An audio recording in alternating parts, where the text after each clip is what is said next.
Union International at Lansdowne Road is underway. We'll be joining it in about half an hour from now. First, we've got some powerboat racing for you. Offshore powerboat racing, a series of races to find the British champion. Cowes Torquay is the most famous of those races, but the first we see starts at Hamble, and Steve Ryder now reports.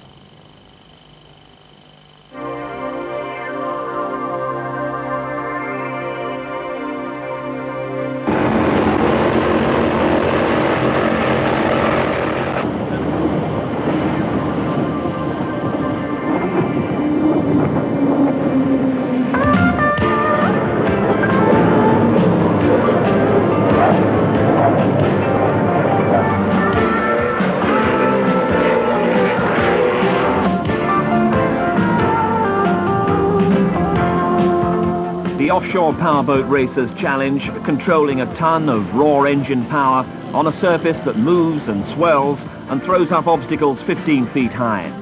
A barely distinct course, swept by gale-force crosswinds, a price tag that can easily be counted in millions, and add to that the ever-present possibility of being catapulted into the sea at 60 miles an hour. However, the compensations, according to the powerboat racers, are immense. There is no feeling that I know that matches that adrenaline running as you're coming up to the start line. The feeling of the power under your hand on the throttles and the exhilaration of the boat literally leaping from wave to wave is something, until you've done it, you really just don't get the flavour of. This year, the Royal Yachting Association and Unipart launched a 6-race powerboat challenge for the National Class 1 and 2 Championships. The first venue, the Hamble, and a course down Southampton water and around the Solent. At the smallest end of Class 2, that's engines up to 8 litres, is Mike Standring in his 25-foot Puma catamaran. Mike used to drive with Gina Campbell, but is now navigated by girlfriend Paddy Barker. Engine power comes from 2 150-horsepower Mercury outboards. Flat conditions in Southampton water suit the light catamarans, and they take an early lead.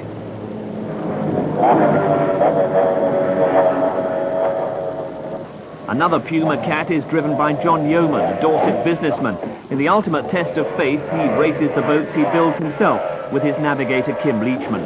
Engine power, a pair of 2.4-litre twin-fuel injected outboards, giving 500 horsepower. But as conditions worsen, it's the monohulls which benefit. The biggest of these is the 40-foot Sponsor Wanted, a seasoned campaigner built in fiberglass and driven by Roger Fletcher in his first season. At the top of Class 1, that's engines up to 16 litres, is John Davies' new Cougar catamaran Macavity. 2 850-horsepower engines can drive the boat past 100 miles an hour.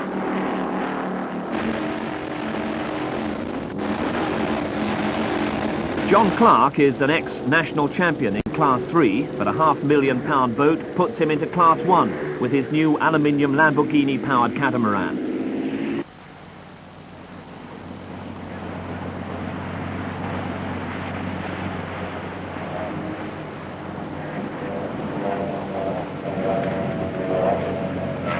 Out in front, one of the oldest boats in the race, Sponsor Wanted. The secret lies in the reliability of its 2 500-horsepower British-made Sabre diesels.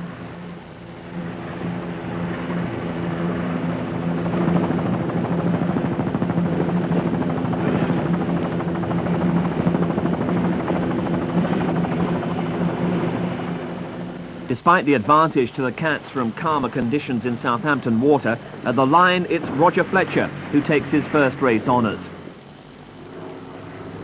Second place goes to another monohull, HFS, driven by Phil Syard. Catamarans are third and fourth, and as the championship points are totted up, the catamaran drivers are hoping that the rest of the season brings them the flatter waters their boats thrive on. So the result of the Southern Speed, victory for Roger Fletcher from Phil Syard. The next race centres on London's Docklands, with a course that takes the fleet down the Thames past Ramsgate and onto the finish at Brighton.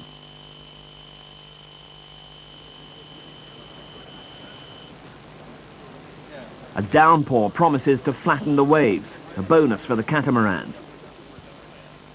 Making his first appearance this season in Class 2 is John Baker from Surrey, who's used to a rather more leisurely pace.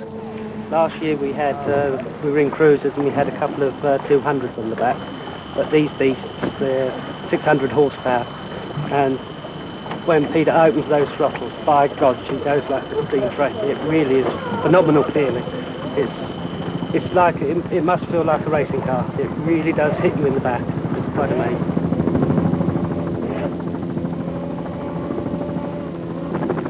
History has kindly provided the Powerboat men with the perfect starting marker, Tower Bridge, at the start of what promises to be the toughest race so far in the series.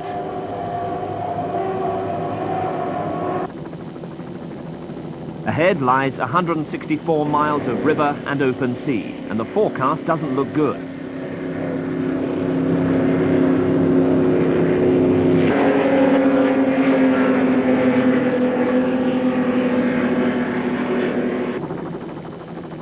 Jousting for position on the downriver leg towards the Thames flood barrier, the competitors are well aware of the biggest hazard of all in this race. London's rubbish, bobbing below the grey surface of the water, could hole any of these racing machines in seconds, sinking not just the boat, but any hope of winning the Grand Prix.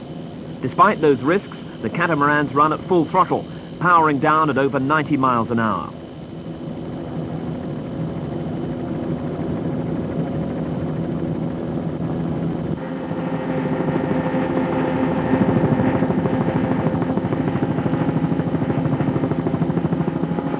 The biggest cat of all, driven by John Clark, surges ahead, but soon to go on to blow an engine at the halfway mark off Ramsgate, and that means £20,000 down the drain.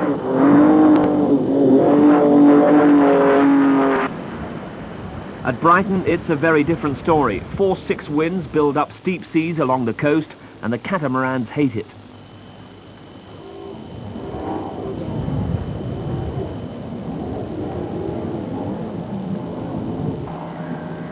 Even the monohulls find it tough going. Racing with his wife is Peter Armstrong, the man who founded the race.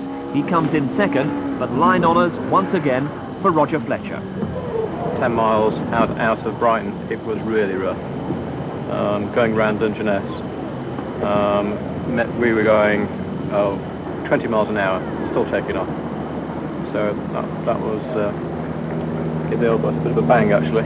So a good steady monohull then is beating the catamarans again? Well, how many days a year do you really get calm weather suitable for cats? Not very many. Victory on the London to Brighton then for Roger Fletcher. And after 2 races he leads the championship with maximum points, but the next 3 places all filled by catamarans.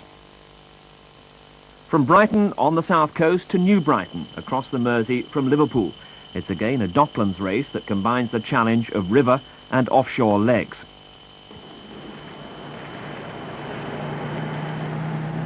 But for the drivers who gather here, the Wirral race is clearly one of their favourites. I like the water here. I've raced here a couple of times before. It gives you a good cross-section. You can blast up and down the Mersey and that gives the cats a chance.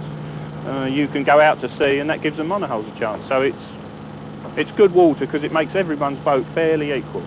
It's a bit of a half and half, isn't it, today? I mean, the Mersey's going to be pretty flat, but you've got to watch out for driftwood and all the rubbish that's left floating about in there. Offshore, in this wind, I think it's going to be quite rough, so it's a half and half race. I wouldn't want to put my money on anyone today at the moment. Wait and see what happens. Race morning, and almost 200,000 people turn up to watch the event and enjoy everything that surrounds it. The green flag goes up, signalling the start of the 3rd race in the championship.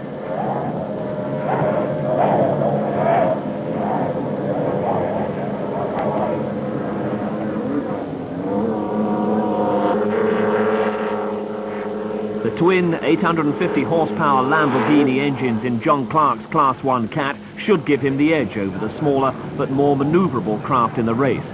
And completing the first lap, that power tells. Clark is in the lead, threading his way past smaller boats racing on the same course.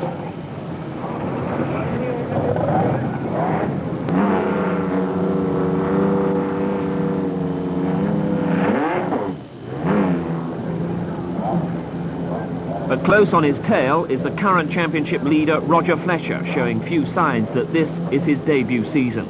A major factor in his success is undoubtedly his throttle man, John Cracksford, who's logged almost as many race miles as the boat.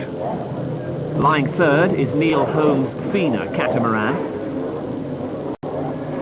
But for Mike Standring, the race is already over. His sinking boat dragged to shore. We were out to sea, just about as far as you can get from New Brighton, and the boat went up in the air, came down its side, stayed on its side, and just started to gently start to roll over. And he said, have you got water on your side? And I looked down and I was ankle deep in water. We must have hit something. Yeah. Definitely.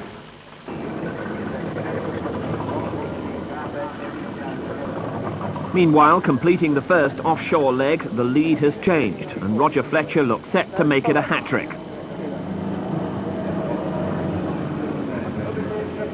Close on his tail is Neil Holmes' catamaran, followed by Brute, but the monohull makes a tighter turn into the Mersey. The deep V-shape of the monohull lets it forge through the rough seas at the river entrance.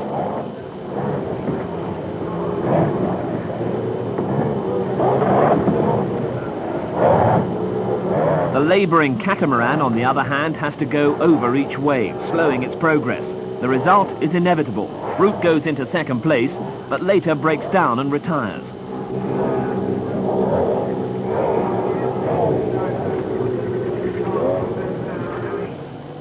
John Yeoman, in fourth place, however, tries to disprove that theory by going through each wave. For him, another very wet race. Roger Fletcher makes it 3 out of 3. John Clark's first points of the season. Neil Holmes third. Unchanged positions after 3 rounds, with the 3 cats behind Fletcher's monohull. With half the championship over, Britain's first World Class 1 champion Steve Curtis from Hampshire is still to make an appearance. He's concentrating rather more on his efforts on preparing for the international circuit. Well, this is the Lamborghini